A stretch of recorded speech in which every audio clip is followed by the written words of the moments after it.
they just shut down the stage.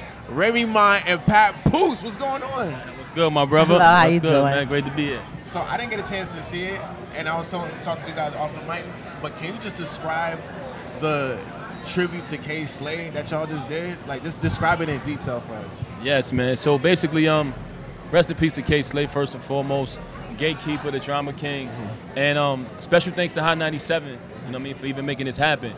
But, you know, Slay represented the real authentic about hip-hop, you know what I'm saying, as a whole. And the fact that his untimely demise happened is a very sad thing, not just for New York City, but for hip-hop, period. Yeah. So what we wanted to do was just come out here and do K Slay, do what Slay like, man. Just a different variety of artists and showing that unity. You know, if you analyze, Slay was doing 100 Deep, bringing artists together. So we wanted to represent him.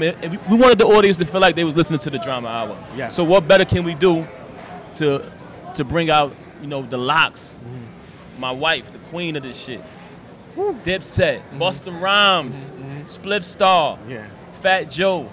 Everybody came out back to back, man. Shout out to DJ Spazzo for DJing the set. Yeah, shout out to Spazzo, my brother. And yo, man, it was amazing, bro. And it was emotional for me. Rem, talk about your set. Talk about when you popped out. I mean, that's what I do.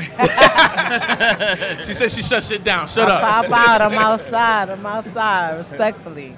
I think that not only was it just about unity and bringing people together, like it's a certain energy that K Slay brings.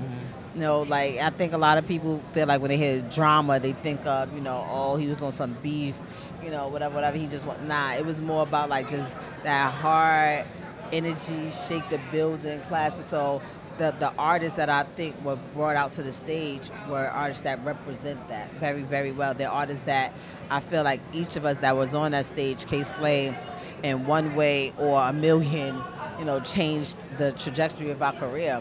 And one thing that my husband said when we were on stage, that, like, you know, he didn't care if you was hot, if you was an up-and-coming artist, you know, he gave everybody a shot.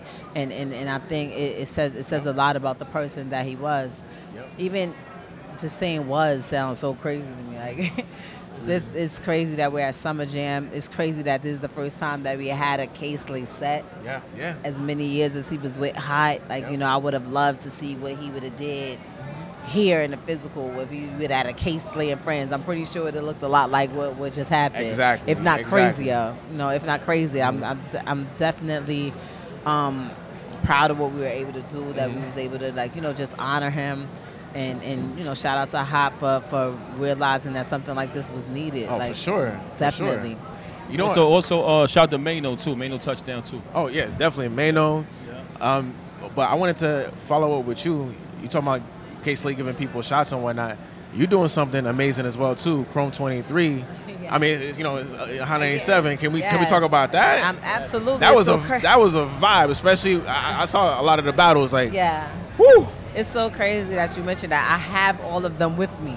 I had a battle last night. Oh, really? I had a battle last night. Crazy and I last night. Oh, my God. It was intergender, so it was guys versus girls, girls versus guys, whatever, and I brought them with me. So all of them are in the Sprinter, and they're talking about how this is their first Summer Jam. Yeah. They've never been to nothing like this. I mean, one is from New Orleans, one is from Virginia, one is from Arizona, you know, one is from Chicago. They're from so many different places, Atlanta, and they've never been to Summer Jam ever.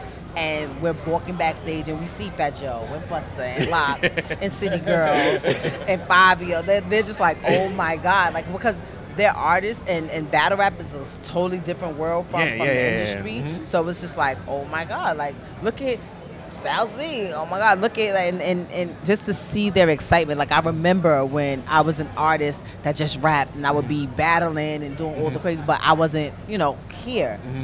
So I could only imagine how they feel, like seeing some of their idols. It brought you back to your first Summer Jam? Yeah, it definitely brought me back to my first Summer Jam backstage. My first Summer Jam, I was in the crowd. Talk about that, yeah. Talk about it. My first Summer Jam, I will never forget it. I had on a pair of red suede New Balance. Like, no, it was crazy. You're not listening to me. It was this summer they came out with a bright red, a pair of yellow ones, blue. It was like with all these crazy suede colors that they came out with. And it was like expensive for New Balance. Right. And I wanted them so bad that I got a 6.5, knowing that at the time I wore 5.5. And I think Jay-Z had got on the stage. He was doing Izzo. So I want to get to the front. I'm like, hey, say that, Izzo. He's going mad crazy. I don't know what transpired between H and Izzo, but somewhere along the line, I lost one of my sneakers. I left the Summer Jam with one sneaker. I had one sneaker. I never told you this story. I had one sneaker leaving Summer Jam, and I was so mad because I had paid so much money for them. But this was back in the days when I was still in the trenches, and thank God it was the correct foot, because you know when you go to the store, there's only one sneaker that they put on display. All of them be the same left foot, and all the left foot. So it was that foot. So I went back to the store and I got my sneaker for free. Like, oh, well, you're not in the trenches no more. Well, you still got your shoes nah, together. I'm not there no. Hey, look, I'm gonna tell you something real quick. Years and years and years ago, this was my first Summer Jam. I bought a ticket from a scalper. I was in the nosebleeds. I'm talking about the nosebleeds, way up in the balconies. And the binoculars. Yes. And Little John was performing that year, and he brought out Fat Joe and Rem, and they was doing Lean Back. Oh, wow. And I tell you, when she came out, the fucking building shook. That's what I remembered about that whole night. I was in the nosebleeds, and now look today, man. Look at God. Yo, look at God. God bless you. Yo, thank you guys for coming through. I really appreciate you guys. Rem, I appreciate you. And happy belated, by the way, again. Geminis, yes. Hot 97 2022 Summer Jam. Papoose, Remy Ma. We in the building. Mike Medium, heavy hitters. Rest in peace, K Slay, of course. We love you, brother. We love you, my brother. Definitely. Thank you guys so much again.